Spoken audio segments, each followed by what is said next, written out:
बिस्मिल्लाहिर्रहमानिर्रहीम। अक्सर लोग जब भी हालत जनाबत में खुद को, अपने कपड़ों को, अपने बिस्तर को नापाक समझते हैं और खाने को, कामकाज को हाथ तक नहीं लगाते जब तक गुस्ल ना कर लें, और भी बच्चों वगैरह को दूध पिलाना, खाने को हाथ लगाना गुनाह समझते हैं, ये सोचकर कि वो नापाक हैं। इसी तरह माह रमज़ान में जनाबत की हालत में सैरी करने को नाजायज़ समझते हैं और कहते हैं कि नापाकी की हालत में रोज़ा रखना गुनाह है। आज की इस वीडियो में हम इन अशकालात को अहदीस की रोशनी में ख़त्म करेंगे। आपसे गुजारिश है कि वीडियो को आखिर तक ज़रूर देखिएगा। मोहतरम नाज़रीन, माह रमज़ान की आमद है। यह महीना रहमतों और बरकत का महीना है, यानी यह महीना मग़फ़िरत का महीना है। रमज़ान में अक्सर ये सवाल पूछा जाता है कि क्या हम नापाक की हालत में सैरी कर सकते हैं या नहीं, या नापाकी की हालत में रोज़ा रखना जायज़ है या नहीं। नापाकी की हालत में यानी अगर किसी को एहतलाम हो जाए या वह बीवी से हम बिस्तरी करे, तो हम बिस्तरी करने के बाद मर्द या औरत के ये सिर्फ नमाज, तवाफ़ और मस्जिद में ठहरना हराम है, और इसके अलावा बाकी तमाम काम करने जायज़ हैं। मर्द और ख़वातीन पर कहीं भी ऐसी कहीं पाबंदी का जिक्र नहीं, बल्कि गुस्ल करने से पहले भी जनाबत की हालत में ही तमाम लोग काम काज कर सकते हैं, खाना तैयार कर सकते हैं या फिर घर के दूसरे काम काज निपटाने में। इसी तरह माँ अपने बच्चों को दूध पिला सकती है, उनकी देखभाल भी कर सकती है, और उसकी कई दलाइल मौजूद हैं। हज़रत हुज़ैफ़ा रज़ियल्लाहु तआला अन्हु कहते हैं कि रसूलुल्लाह सल्लल्लाहु अलैहि वसल्लम जो जब अपने साहब में से किसी आदमी से मिलते तो उसके जिस्म पर हाथ फेरते और उसके लिए दुआ करते थे।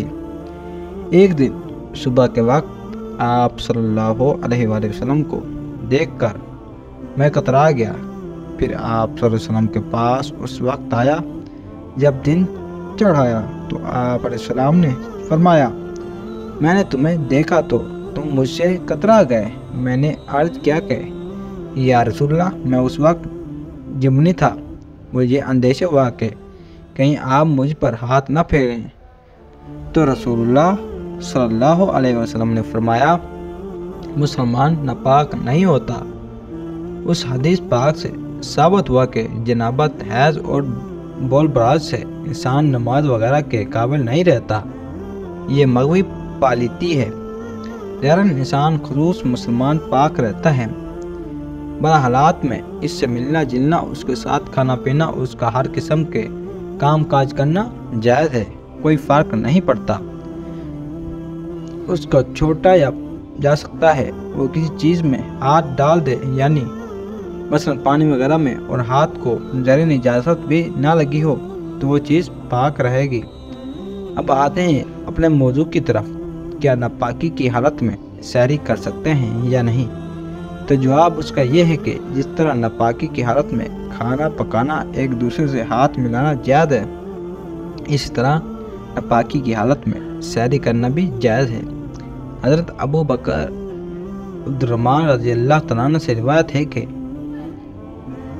मैं और मेरे वालिद हज़रत आयशा के पास हाजिर हुए, तो आयशा रज़ियल्लाहु तआला अन्हा ने बयान फरमाया कि मैं गवाही देती हूँ, रसूलुल्लाह सल्लल्लाहु अलैहि वसल्लम एहतलाम के सबब से नहीं, बल्कि जमा के सबब से हालत जनाबत में सोबत करते और उसके बगैर रोज़ा रखते। फिर हम दोनों अबू बकर अब्दुर्रहमान हज़रत उम्मा असलम के पास आए और उन्होंने भी यही बात की। इस्लाम के सबब से नहीं, बल्कि जमा के सबब से हालत जनाबत में सुबह करते और गुस्ल किए बगैर रोज़ा रखते। फिर हम दोनों यानी अबू बकर और अब्दुर्रहमान हज़रत उम्मा सलमा रज़ियल्लाहु तआला अन्हु के पास आए, उन्होंने भी यही बात कही। इस तरह एक रिवायत सुनन तिरमिज़ी में भी मौजूद है। उम्मुल मोमिनीन हज़रत आयशा और उम्मुल मोमिनीन हज़रत उम्म सलमा रज़ियल्लाहु तआला अन्हा से रिवायत है कि नबी अकरम सल्लल्लाहु अलैहि वसल्लम को फजर, पलीती और अपनी बीवियों से सोबत की वजह से हालत जनाबत में होते फिर आप गुस्ल फरमाते और रोज़ा रखते थे। मालूम हुआ कि اگر کسی شخص پر غسل واجب ہوا اور وہ صبح صادق سے پہلے غسل نہ کر سکا اور سحری کیے بغیر سحری کی نیت کر کے روزہ رکھ لیا تو اس کا روزہ درست ہے۔ ناپاک ہونے کی وجہ سے روزے پر کوئی فرق نہیں پڑے گا، البتہ جلد از جلد غسل کر لینا چاہیے۔ غسل میں اتنی تاخیر کرنا کہ فجر کی نماز قضا ہو جائے گناہ کا باعث ہے۔ ہم بستری کے بعد افضل یہی ہے کہ آدمی جلد غسل کر کے پاک صاف ہو جائے، لیکن اگر نماز کے وقت تک غسل کو مؤخر کر دیں تو گناہ گار نہیں ہوگا۔